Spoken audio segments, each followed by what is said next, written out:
Good morning, folks. Welcome back to the Philosophy for Philistines channel.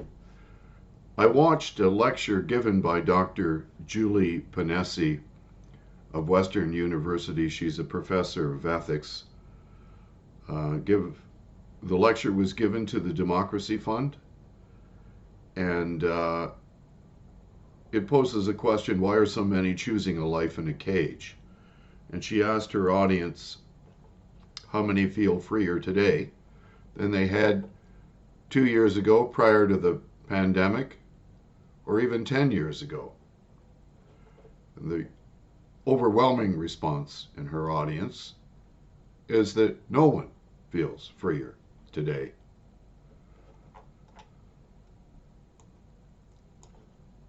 I wrote the following this morning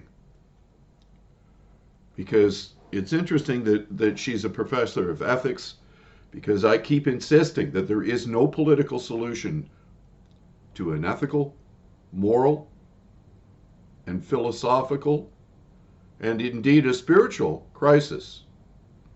You cannot solve any of the real issues that are going wrong in society today simply by electing someone else, because that will do absolutely nothing to change the way people think.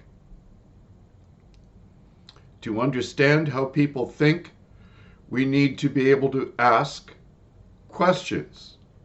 There must be an open discussion around an entire line of inquiry.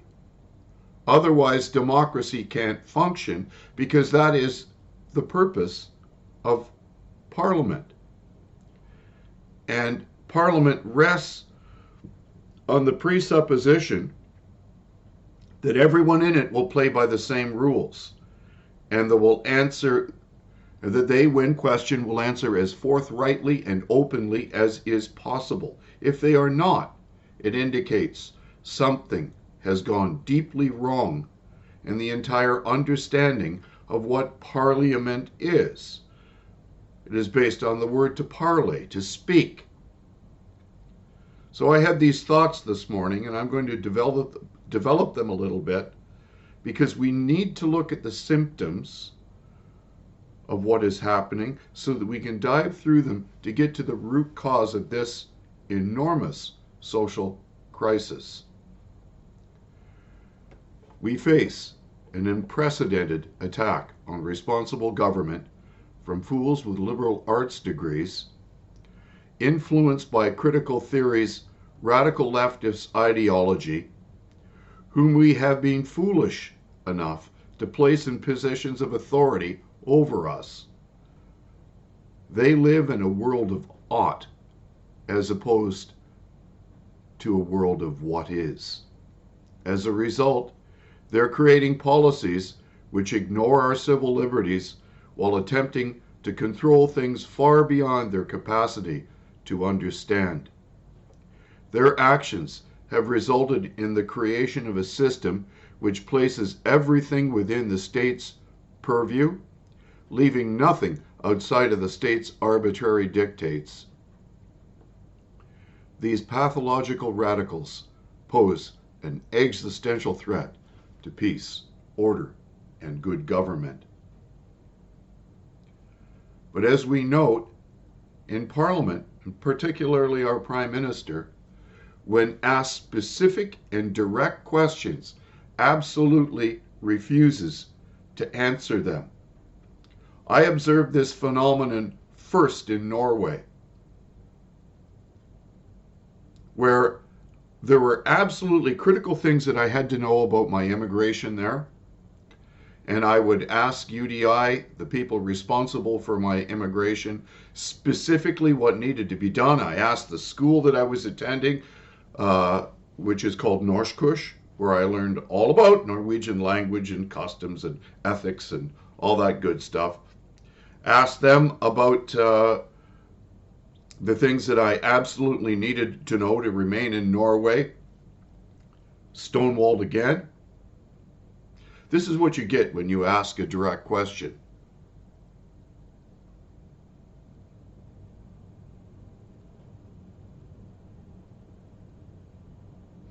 And if you pursue that line of inquiry further, you get something like, I'm sorry you feel that way. When none of the things that I was asking had anything to do with my feelings. They had purely to do with facts. The facts I needed to know to remain in Norway. Finally, it reached a point where I needed to apply for a further 6-month stay until my future wife at that time could get some legal issues settled. And she, having been a local politician in Norway, went and asked the senior member of family law, sitting in Storting, that's their parliament. Storting means big thing. That's where the big things are discussed, apparently. Although you could fool me. She asked him what the law stated. Not how to interfere with the law, but what the law stated regarding applying for a further stay. He said to her, Jeg kan ikke fortelle deg om dette, fordi jeg will interfere med the bills, on and on. He was going to, if I was told if she was told what the law stated, that'd be interfering with what? The law? This is how a radical leftist thinks. She told me a story where she was in Naval College and they were learning coding for computers back in the day, in the 1980s, when you had to understand how to code MS-DOS. Anyway, she was curious as not just how the coding functioned, but how the machine that she was coding functioned. She asked her instructor about the actual functioning of the machine, and he became infuriated and told her that if she wished to understand how the machine worked, she should ask the people who manufacture the machine. This is the first time in human history. I want you to think about this. When we constantly are operating technology, we have no idea how it works. None. We turn things on and we expect them to function. We don't know why they're functioning. We don't know how they function the way they do. And we don't even know what they're truly capable of. And we also don't understand what they're doing to us. Since these technologies are manipulating the very nature of social discourse and interaction between human beings. Manipulating and interfering. Dr. Julie Ponesse stated in her lecture that it is better to be able to ask questions that cannot be answered than to have questions that cannot be asked. This is where we're living today, in a society where the data around the virus and the government's measures to mitigate it doesn't add up.